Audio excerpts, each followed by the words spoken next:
Hello future tech leaders, I'm Sindhuja. Based on my own experience, I know that learning the right skills can shape our future. What if I say learning was as thrilled as the tech world itself? There we go. A cloud foundation, that's exactly what you will experience. From day one, you will be immersed in the interactive sessions and expert-led courses that covers most of the widely used technologies in the zone of data science to cloud computing, which brings more light to the life of a techie. I'm so excited to help you and unlock the true potential of a technology. Well, then why to wait? Let's see what it unfolds. Today we'll see update user attributes in API from API. I think the update user attributes are spending for a long time. We'll cover that today. And the word types. The word types also a little bit important topic because we are just seeing the front end only. Like if you remember, we have integrated an app. We just entered only the login URL and logout URL and also the base URL while integrating an OpenID Connect app with Okta. But in the back end, it's like many things are happening. What are all the different types of flows and which type of flows will be used for which type of applications? That we will see.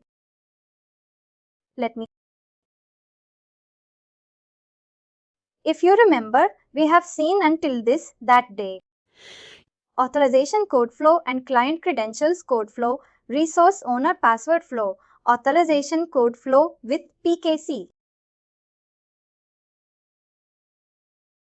Mostly we'll cover all these flows in our slides.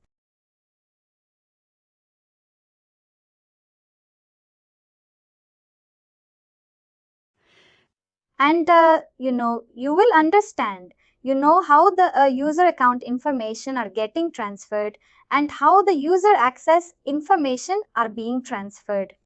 I hope you have this terms knowledge also right. During our discussion, we have discussed about this authorization. This was server. Do you want me to refresh it or it's fine? It's fine. Let's start with this authorization code flow. This is a basic flow. H22. To enable this authorization code flow, as we discussed on that day, we need a web server, which means an application which we are going to enable SO or with the help of this authorization code flow. That application should be hosted in a web server. The reason why I'm saying it should have a web server is there should be some space to store the client ID and secret ID. If you remember, we have integrated an app with Okta and we got this client ID and secret ID. Two IDs we got and we need to transfer both the client ID and secret ID to the app application team. They can able to configure the client ID, secret ID at their end. We'll see here how that client ID and secret ID will help us to validate the authorization and authentication part. Here you can see in the top 4 components, which is the user. User is nothing but to you, or the end user who is trying to access that application, and the regular web app, which is nothing but an application, a bag, which application we are going to access. It's a web application and you can see our tenant, author tenant in the sense here. You can understand, make out .tenant in replacement with this. It is nothing but an of the tenant. Or if you want to make it in a clear OpenID terms, then it should be authorization server, Okta authorization server. And your API is nothing but our API where all our data will be stored. I mean the database wherever all the user information and the details are stored. That we will see how it is getting integrated. The first step will be click login link, which means and another thing, I'll tell you another trick. Actually, For all the applications that is enabled for OpenID Connect, there is no flow that you can trigger from IDP, which means from Okta, always the URL or the application access will be initiated only by the application URL. That you have to make sure for applications, for all the applications, you cannot enable IDP based flow, which means you cannot log into dashboard and you cannot access that application in dashboard or the dashboard. That's an IDP flow, but for OpenID Connect flow applications or what flow applications, there is no IDP based initiated flow. Actually, there is a trick. There are some tricks that you can enable CBUA for that application to enable that application dial in your Okta dashboard, but it's just only a trick. It's not like a direct usage that you can make use. Here, you can see once you log in or click that link, the URL, let's say for example, an application URL, https:// maybe some application comes, something like that. Once you enter the URL, the request will take you to the application, web application, where that to the server, basically where the web application is hosted. That way they have emerged and they have mentioned just like a regular web app. Now, once the request reached the application server, the first thing that it will happen is the application will request with Okta for authorization code. Authorization code is nothing but an alphanumeric value. It's like a randomly generated code. That code will be requesting by the web app. The web app will request the authorization code detail from the Okta tenant, authorization server. It will ask like, can you please share the authorization code to me that I can validate the authorization code and I can grant user access with the applications. That is second step. Now once the Okta tenant receives that request from application, what Okta tenant or authorization server will do is it will ask the user to perform the authentication authorization, which is nothing but an user ID and password. You have to enter the user ID and password. That's what this third step mentions. Redirect to login/authorization prompt, which means you will be redirected to the browser, which is an Okta. With the Okta console, you need to enter the user ID and passwords. In the third step, you have entered the user ID and password. Next, the fourth step is authenticate and consent, which means once you enter the user ID and password, the user ID and password will be validated by the user which will be validated at the Okta tenant. If you see, it's an outdoor tenant, which is nothing but an Okta tenant. Once the user ID enter the password and the credentials, it will be validated here at the Okta end. Now the validation has been completed and Okta identified that the user ID and password is correct. Now the request has been completed successfully. The authentication has been successfully completed. Now, once it is authenticated, Okta authorization server will send the authorization code. If you remember, this authorization code has been requested in the second step, right? Then the second step, only the application have requested for the authorization code, which is being generated at the fifth step. Just a sec.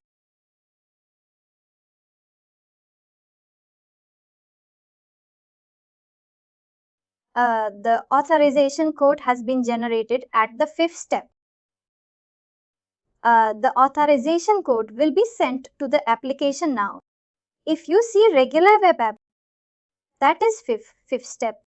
Once the author, the first step will be requesting for authorization code. Then Okta will allow the user to enter the user ID and credentials. Once it is entered, it will be validated at the Okta end. Once it is validated at Okta end and the user ID, a password is correct, then Okta will issue an authorization code to the application. That's what this fifth step. Once the authorization code has been received, there will be a string will be generated.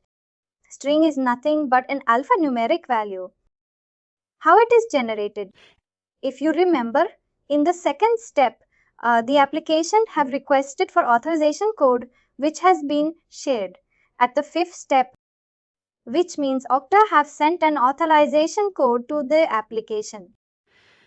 Now in the sixth step, the authorization code which we got from Okta, that will be the first component, and the second component will be the client ID. If you remember, we have generated client ID and secret ID shared to the app team where they will store it in their application. Both that value will be merged and it will be converted as a token.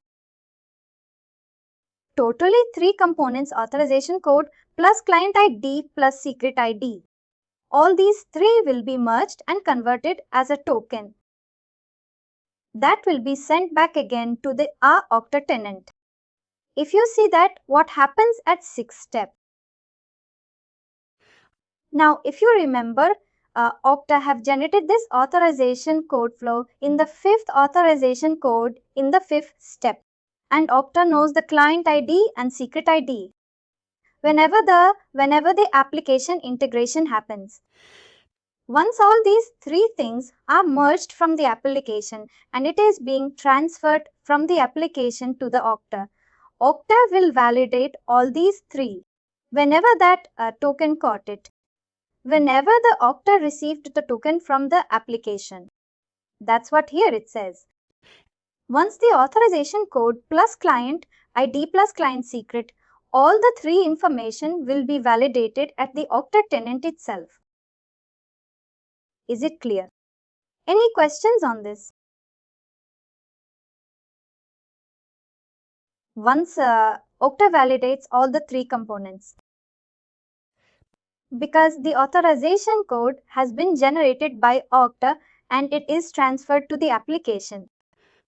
Now application built the 3 information added together and it will send it to the Okta. Okta will again validate all the 3 information because authorization is the one that we have generated. Okta have generated client ID and secret ID is also generated during the first time itself. All the 3 information will be validated. Once it is validated, if it is success, then an ID token, access token will be issued to the application and application. By Okta, which Okta is nothing but no authorization server. Authorization server will issue the ID token and access token. What is the difference between ID token and access token? This may be an interview question. You can just make a note if you want. With the help of the ID token, what we can do is we can be able to get the identity information from our API, Okta API. With the help of access token, we can able to get the list of access that we have for that application from the Okta API. That is the only difference. If it is ID token, we can able to get only the identity information. For example, first name, last name. What is my login ID? What is my location? Those things. Or the access token will help us to get the access information. What level of access I have until what the timing level that I have access towards that application. Those information will be there at the access token. To get that information, access token will be used. Here you can see the 9th step will be once the ID token, access token has been issued by authorization server, which is nothing but an Okta server to the application. With the help of that access token, the application can able to validate the user's authorization and user's information, which is hosted in the API. If you see, the last one is Okta API.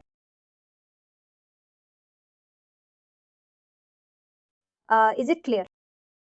Prima Nav, any questions on this? This is authorization code flow from Okta to API, right? Okta to application. Up to a regular web application.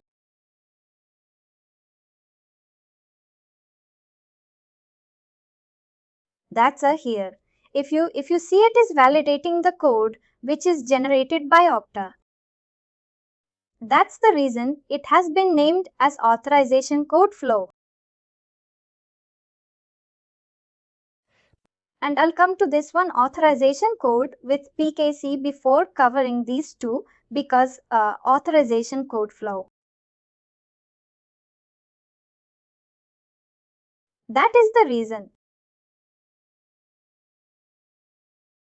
Same thing, user.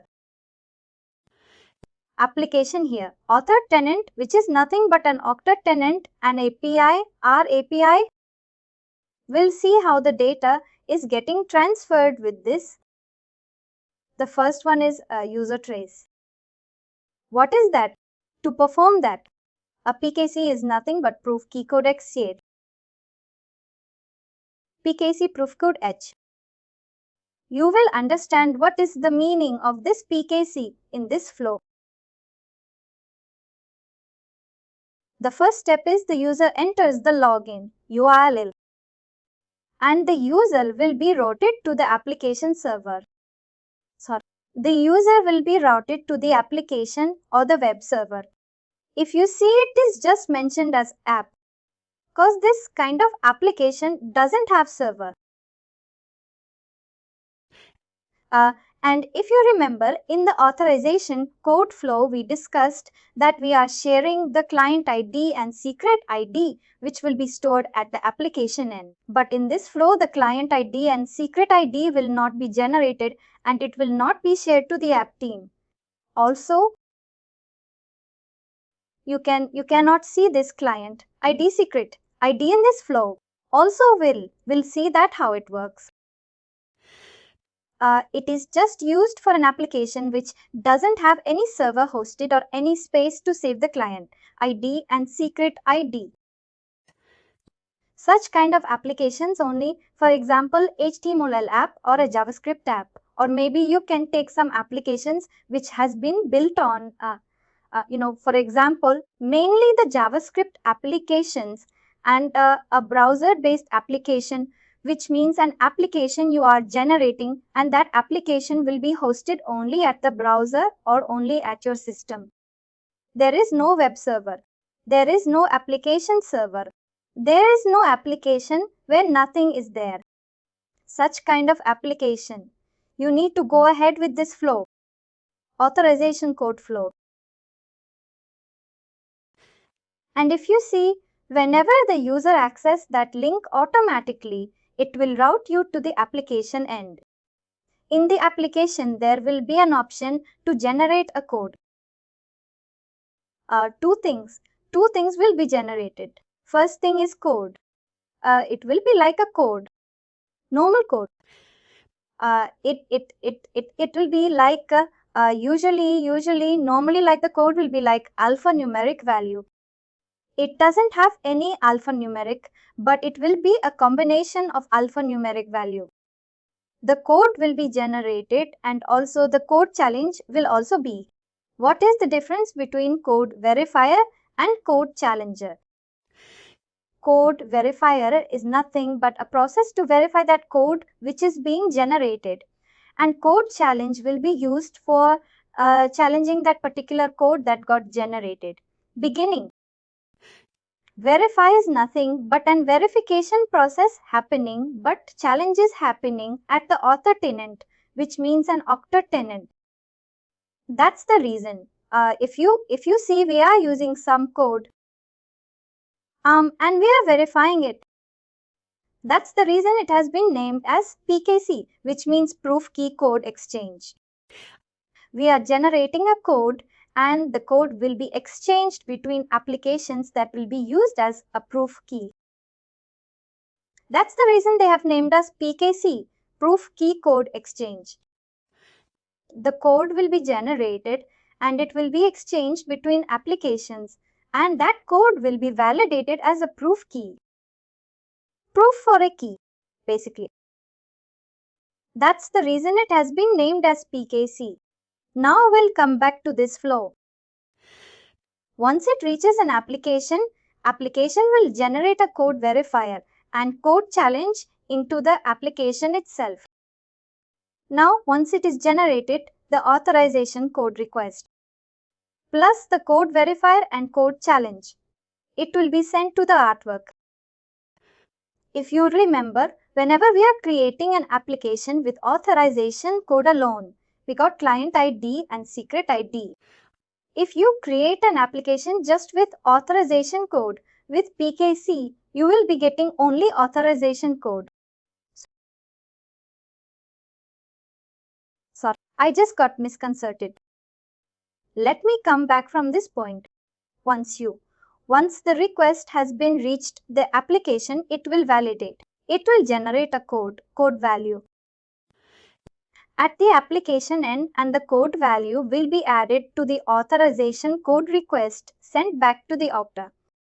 That's what the third step it mentions. Authorization code request, which is just like a request, plus the code challenge, which is getting generated here, will be passed on to the Okta tenant, which means an authorization server. Now Okta will again route us back to the Okta login screen to enter the user ID and credentials. Once the user ID and credentials has been entered by the end user, authentication will take place.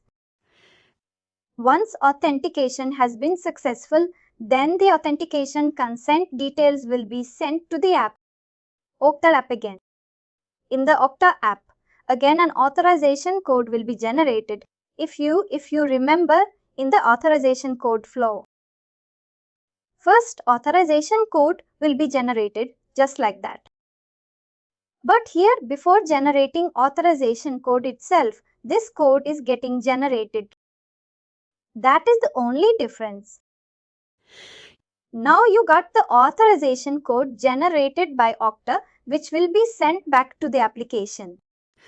Now application, what it will do is, if you remember earlier, it will be transferred. And authorization code and authorization code and authorization code request. But here again, the app will send the authorization code which is received in the before step and the code verifier. That's the difference. You can see code verifier here. It is code challenge. Two types of data will be generated, and that will be the first challenge, will be sent from the first step. And during the second step, authorization code plus code verifier will be generated and it will be transferred. Here also again the validation will happen. Whatever the code verifier and the code challenge that have came, here is code verifier came and here code challenge came. Both the code verifier and code challenge has been verified at the Okta end. And once it is verified, it generates an ID token and access token. If it does a genuine one, it will generate the ID token, access token with the help of that ID token, access token. The request can be initiated to the API to get the information. The only difference between authorization code flow and authorization code flow of PKC is in authorization code flow, the client ID and secret ID will be passed on between applications. But here the code verifier and code challenge will be passed on between two applications. Is it clear? And if you remember, there is no static value anywhere in this authorization code with PKC. But if you see an authorization code flow to static value, which is author, which is some client ID and secret ID, because client ID and secret ID will not change at any cost. Once you integrate an app with the Okta, the client ID and secret ID will be generated. That will be stable until that application will be decommissioned. But here in this PKC mechanism,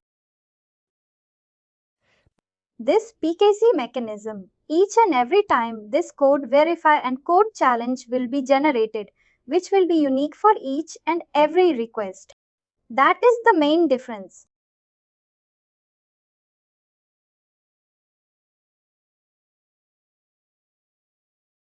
Is it clear? I can. Shall I go with the second, third flow?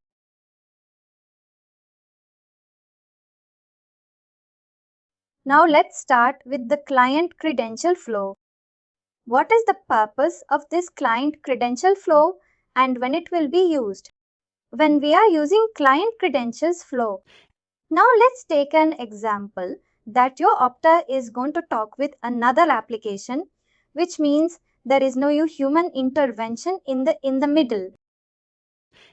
For example, if you remember for client credential and authorization code flow, authorization code with authorization code piece flow, there will be a human consult will be asked or human interaction will be there for asking for user ID and password and all if you remember. But here there will be no human talk at all. It is just like two applications are authenticating with each other to talk with each other. That is the purpose of this client credential flow. This type will call it as client credential flow and they will ask this question, interview question. There might be a question like this. Let's say I want to integrate two applications.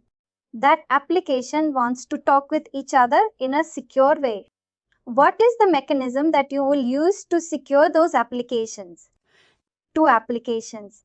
The first and foremost thing you have to use is you have to say like I'll enable open OAuth flow for that application. Inside that OAuth flow, there is a flow type called client credential flow, which will be used because the client credential flow is the one which will be used for authentic between two applications or two machines without any human intervention. You have to say like that. That is the main unique feature of this client credential flow. I was just saying about this client credential flow. The client credential flow will be mainly used for an application to application talking mechanism. There will be no human intervention in the middle to enter the credentials or to confirm the concern like that.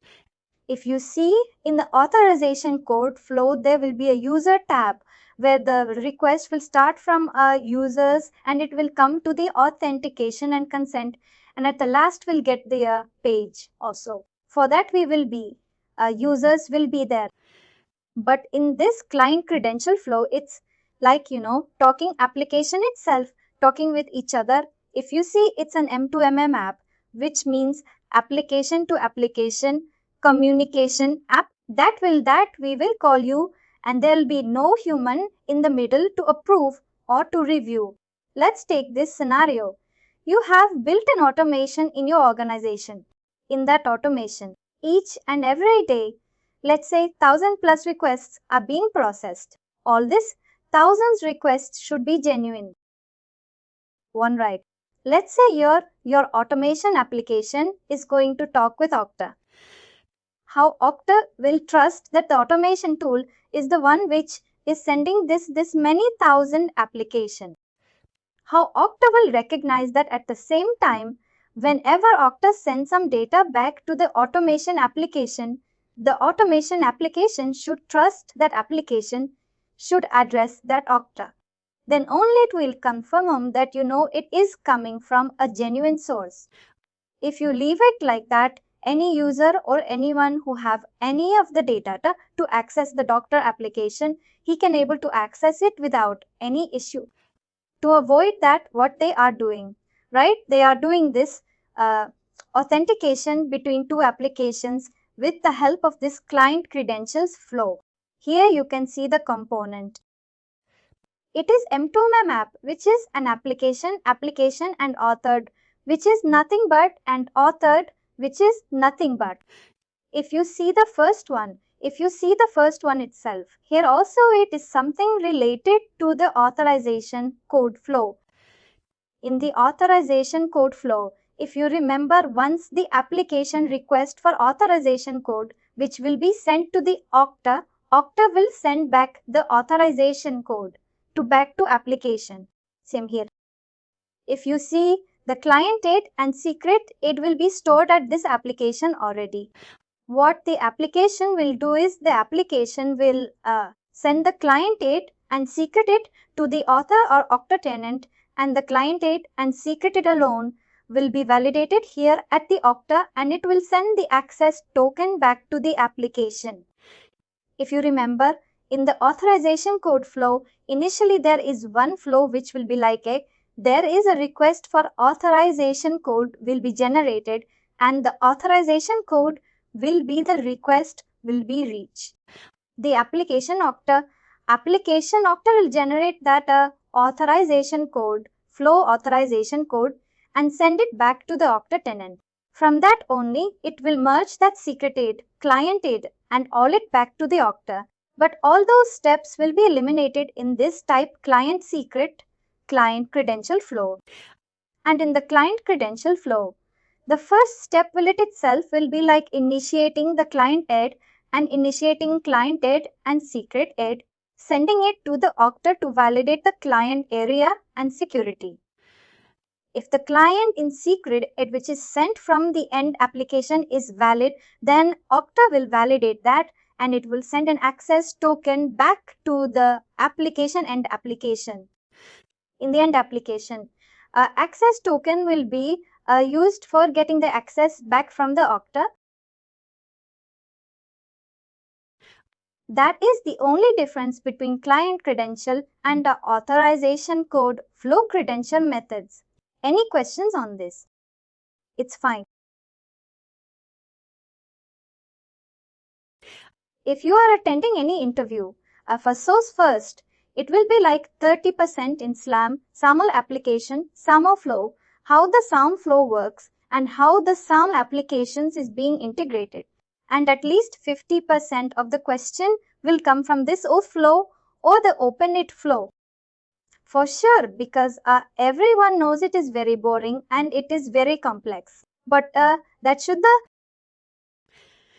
the interviewer needs a reason, right, to reject candidates. They will take these questions and they will shoot questions like anything.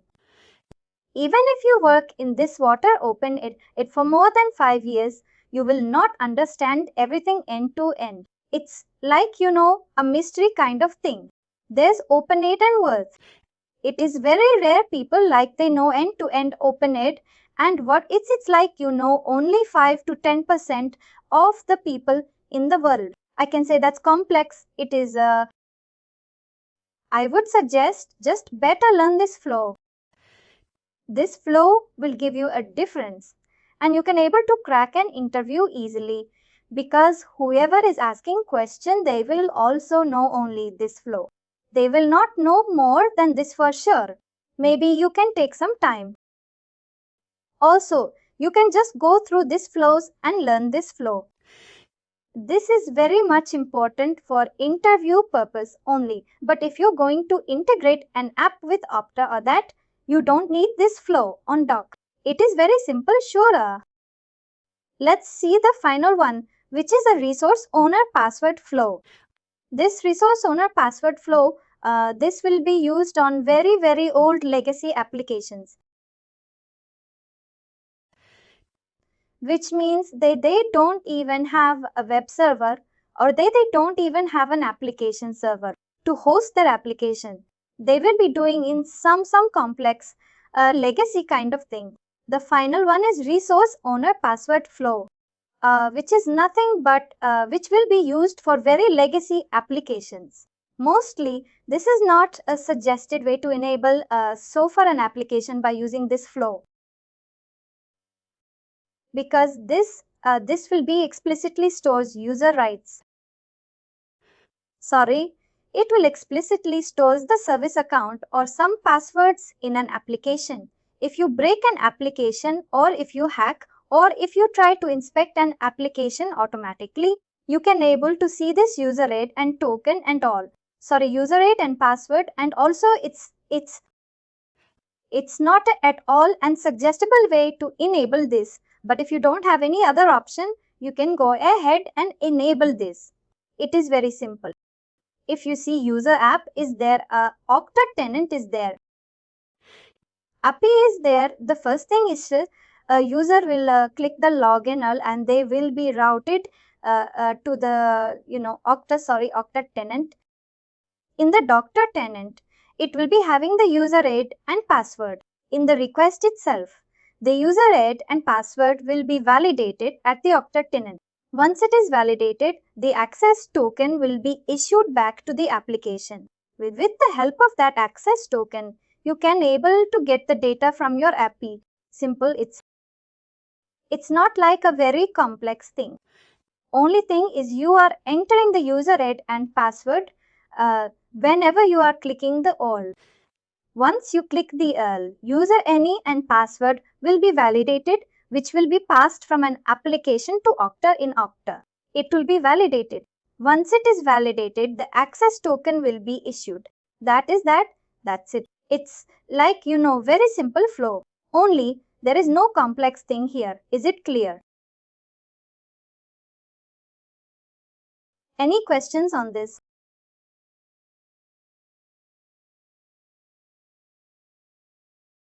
And what is like the identity governance? What I mean,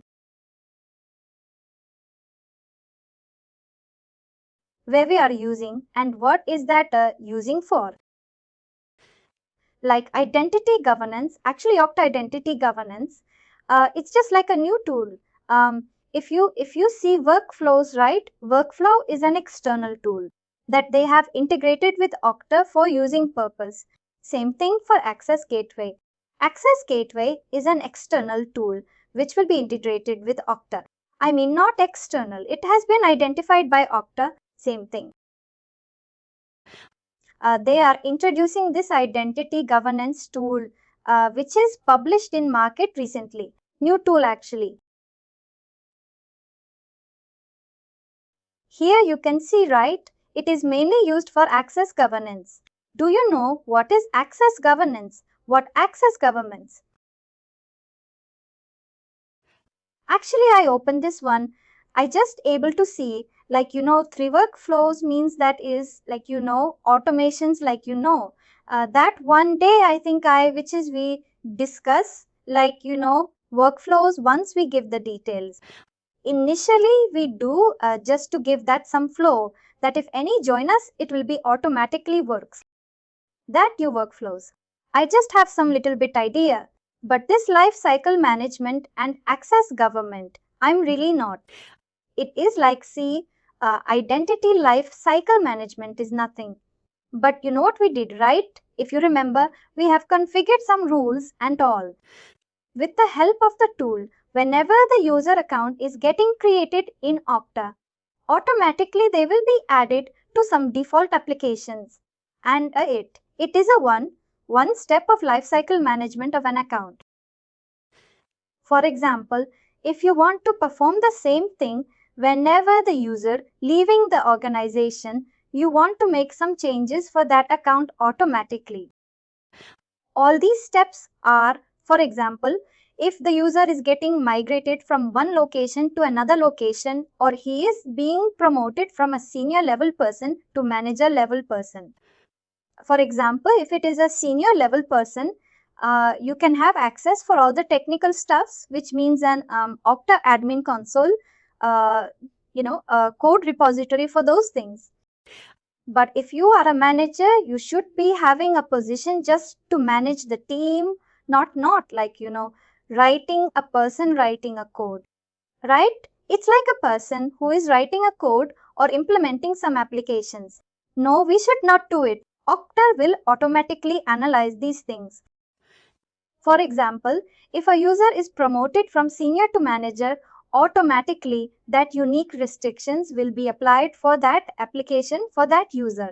Basically, this is also a part of identity lifecycle management.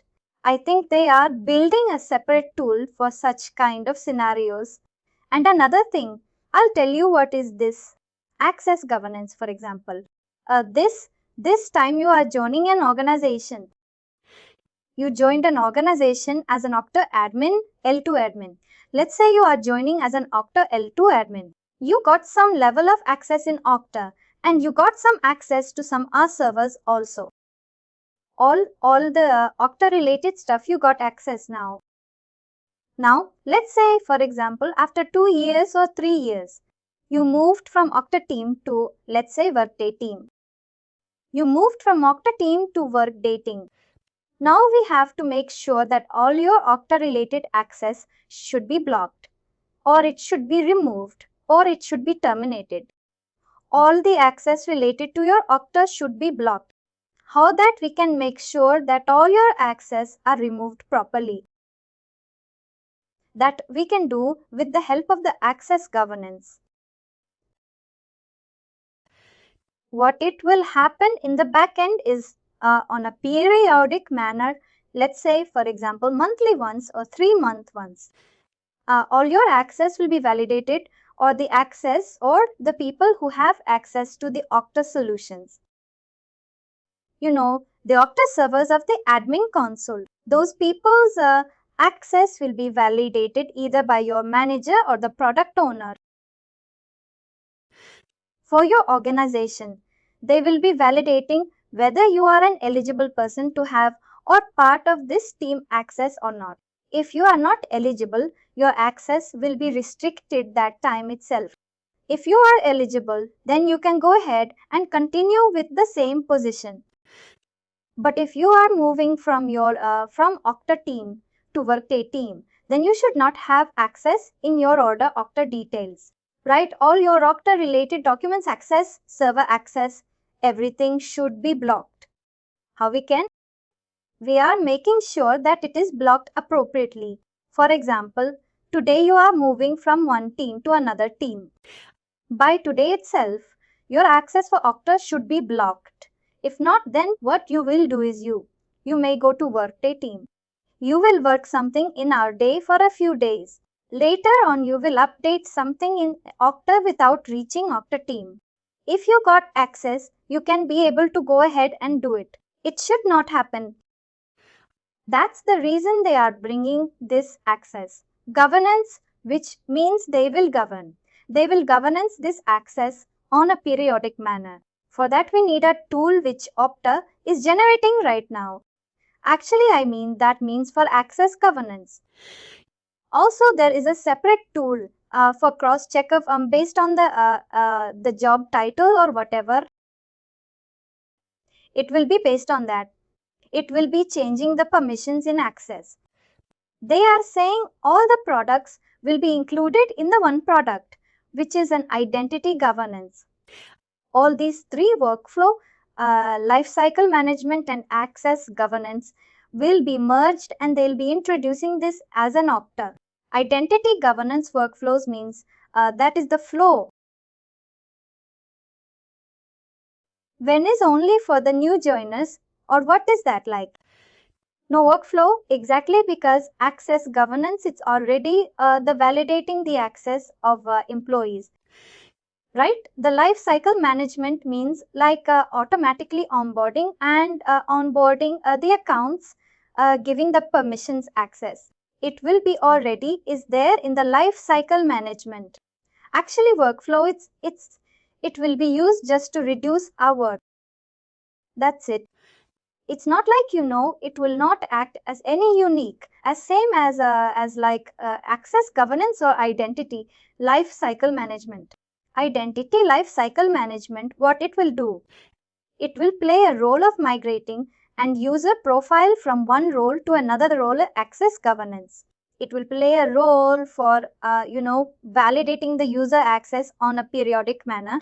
But this workflow, it will help the users or the admins to do these actions. Whatever I said for life cycle management or access governance in an easy way, that will be the tool used for workflow used by your. Actually, it's just like, a tool used for doing two actions, both the actions, the workflows, exactly. For we need to create a workflows to that means if any new joiner joining for that account to creations, Even for that, automatic accounts, even the creations also write in that. Maybe I can tell you the scenario.